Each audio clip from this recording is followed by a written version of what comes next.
This is Think It Through with me, April A. Bear. Get ready to start thinking. I know, it's hard, and you'd probably rather not. But here we go anyway. Hi everyone.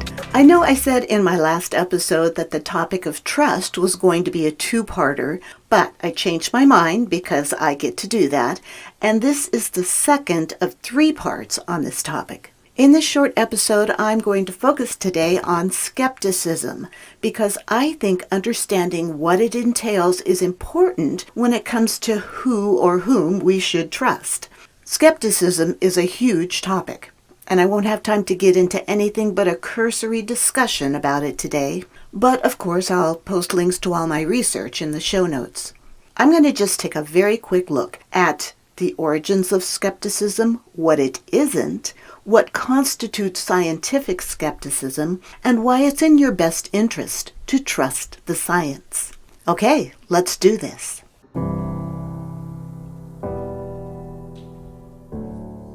I'm going to begin by talking about what skepticism is not. Skepticism is often confused with denial. If you make a claim to someone and they reply with, "I'm skeptical about that," ask them whether they think your statement could be true. Some people would say no, because to them, "I'm skeptical" means I don't believe you. People label themselves climate skeptics or vaccine skeptics when what they mean is something on the order of, "I don't believe in anthropogenic climate change," or "I don't believe vaccines are good for us." But that is not what skepticism is about.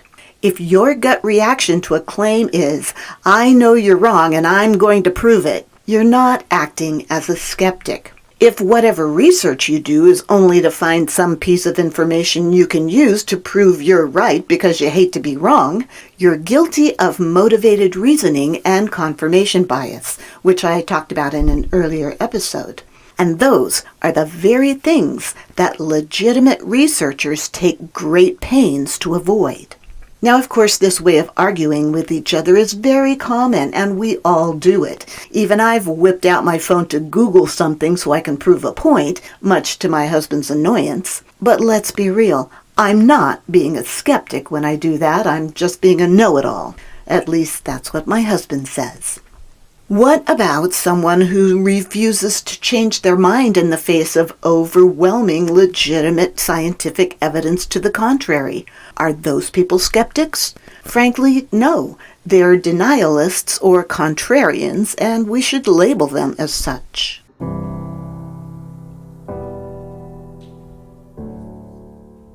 So, what is skepticism? Richard H. Popkin, Emeritus Professor of Philosophy at Washington University and the author of History of Skepticism from Erasmus to Spinoza, defines it as the attitude of doubting knowledge claims set forth in various areas. Skeptics have challenged the adequacy or reliability of these claims by asking what principles they are based upon or what they actually establish. Popkins uses the word doubt in his definition, but doubt is not disbelief. It is uncertainty about the true nature of a claim.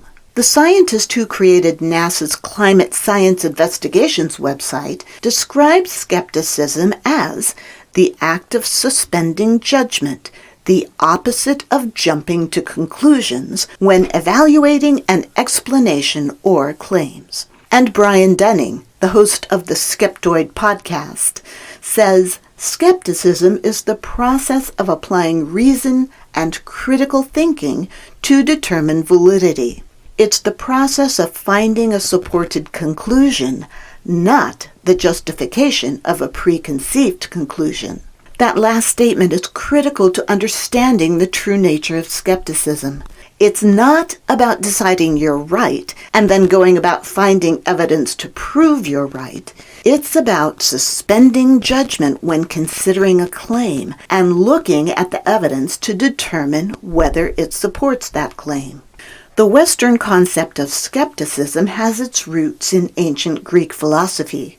The word itself springs from the Greek Skeptikos, meaning inquiry, reflection, and observation. Even back then, philosophers argued about what it actually was. Some philosophers said that we could not know the true nature of, well, anything, while others said that some beliefs are more reasonable or probable than other beliefs. Then there were skeptics who said that equally compelling arguments can be given for any point of view. In the 17th century, Descartes refuted some of those early Greek philosophers by observing, "I think, therefore I am," showing that the very fact that we are at least cognizant of our own existence makes that existence an undeniable truth. And therefore, those early skeptics were wrong when they claimed that knowledge about anything was impossible. Now, people still sit around and argue about whether or not we actually exist, or whether we are, in the Matrix, or we're the product of some universal being's lucid dream, or whatever. Obviously, I'm digressing here, but the point is that philosophical discussions about the nature of reality and what, if anything, can be believed have been around for a long, long time. From those early ideas about what to believe, we've come to understand much more about ourselves and the universe in which we exist. And that has been accomplished largely by the development and utilization of the scientific method, in which we rely on things like observation, hypothesizing, and then experimentation to draw conclusions. While opinions and feelings certainly have a place in our lives, scientists do their best to factor those things out of their inquiry into the nature of reality. It's not about what they would like to be the case, what they hope to be the case, or what they are sure is the case. It's about what they can actually observe, count, provide objective evidence of, etc. They focus instead on validity, or the relevancy of the experiment to the research question being asked, and reliability, which is the repeatability of the research. In other words, are the findings consistent when other scientists repeat the same experiment? And here's where scientific skepticism comes in. Scientists don't just accept either their own conclusions or the conclusions of others. They examine their own research with a skeptical eye to make sure they have enough evidence to back up their claims. And they review the research of others as well. They are open to other scientists looking at their results skeptically and repeating those experiments to see if they get similar results. If those results are different, they look to see why that happened, and that leads to more hypothesizing and experimentation until researchers can determine that their conclusions are as accurate as possible. Once scientists in a particular field have determined that there is sufficient, properly collected evidence that is relevant to the question being asked, then they can advance a theory that has a high likelihood of being correct.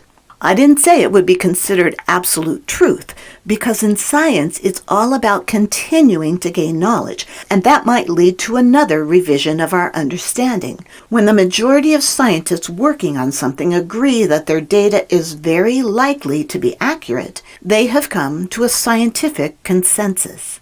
Are there other scientists working in their same field who might disagree? Sure. And their job should be to keep working, using the scientific method to test their hypotheses and see if they result in different data that leads to a different conclusion.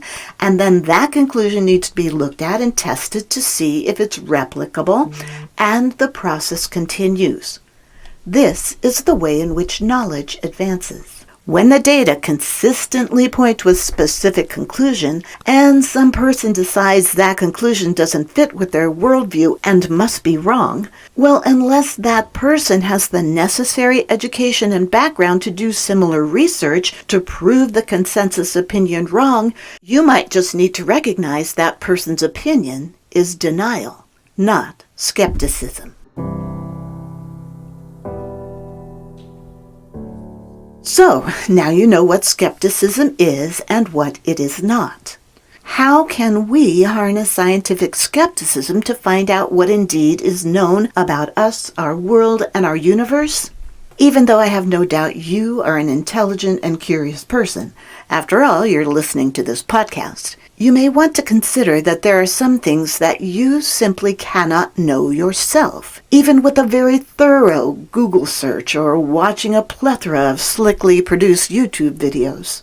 Some people call that research, but it isn't, at least not from a scientific standpoint. A scientist doesn't generally find their information by simply Googling their research question, unless maybe they want to find out what the general public thinks about that topic. A good researcher does a review of the literature, looking at a vast array of resources to find original research, like reports or papers on their specific topic. Some of these things might be easily accessible by a curious person, but much of it comes from places that the public doesn't generally have access to, like academic databases on library websites. Those resources are not out of reach because they're intentionally being hidden from you. A lot of them are behind paywalls, which means that unless you're a student or a professor, you'd have to pay to access them, but you could certainly do that.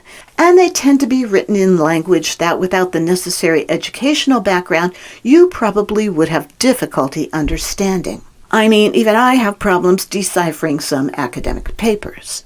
Even though it might be difficult for you to find and read original research, there are other ways to get a decent understanding of the conclusions reached. There are science writers and some very good journalists who focus on science specifically, and these people have spent years talking to scientists and familiarizing themselves with this style of writing in order to translate these reports into language we can understand. And those articles are easily available on trustworthy websites like Scientific American, NOVA, and the American Association for the Advancement of Science. And a lot of scientists are also very willing and even excited to talk about their research with the general public. They have their own web pages and Twitter handles. There are a lot of great science communicators out there right now, like astrophysicist Neil deGrasse Tyson, planetary scientist Carolyn Porco, physicist Brian Cox, and immunologist Ves Dimov. And because I know these people are highly educated, skeptical scientists and researchers who have been studying a topic for many years, I can put my trust in them to provide me with the best, most accurate information on their field of study. And although, as I said in my last episode, we always take a chance when we trust, these people are credible and reliable enough to make me satisfied that I can trust the information they provide. Which means you could also decide to put your trust in the science, and not in the naysayers of that science who very likely don't use the same processes and methods to come to their conclusions, but instead are using motivated reasoning to cherry-pick evidence that they think supports what they already believe to be the case. And as you now know, that is the opposite of skepticism. So, to sum up this little discussion, the term skepticism is often misunderstood to mean disbelief, when instead it means to withhold judgment while investigating the evidence. I recognize the difficulty of putting aside our knee-jerk reactions to claims that conflict with our worldview, but that is a necessary part of skepticism, and one that legitimate researchers have lots of practice doing. Knowing that should help you trust their conclusions. I've put a lot of good articles from credible websites in the show notes, and I highly recommend you check them out to learn more about skepticism. And I hope the information I've given you here will help you think it through.